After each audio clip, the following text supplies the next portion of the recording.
I'm going to show you how I made this key fob. Let's go. A lot of the times when I find big chunks like this, I can use, these little dies and make stuff like key fobs. If you were going to be producing these at scale, you would have a big old clicker or a machine that takes a press and squishes these down and cuts through the leather in one go.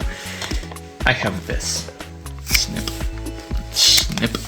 So now let's work our way around the entire die and hope that the popping sounds we hear is the blade cutting through the leather and not my elbows. Sometimes I can push on this and it'll come off, but the danger with that is that those are sharp. I've cut myself so many times doing that. So a lot of the times I will take some kind of tool, something with a rubber back, and push that way so it doesn't mark the leather and so I don't rip my flesh open. Awesome, so now this piece is done. Now we gotta make this little piece using this die, so we're just gonna repeat that same process. Would you use this?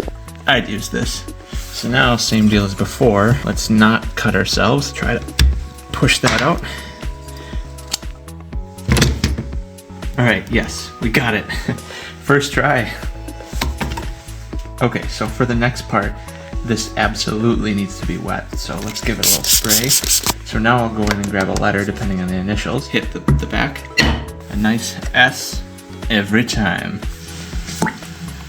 Okay, so now that the die and the border are on there and everything's done, I'm going to put something called Resolene. It's protective acrylic finish for leather. The true leather nerd will notice that that piece could be skived down.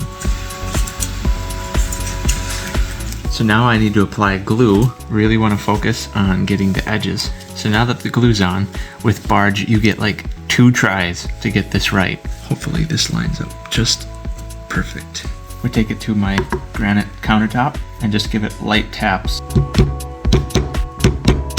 I have to burnish these edges on this machine. Okay, so now that that's done, I'm going to take an edge beveler and bevel the edges, because when you burnish, it leaves this edge, but it's still not good enough. Now I'm going to take some wax and wax the edges. And now I'm going to stitch it up, and since that's a very boring process to watch, now all we gotta do is send a rivet through this way too time consuming key fob and call it a day. Will I screw it up? And there it is, final product. Thanks for watching, I'll see you next time.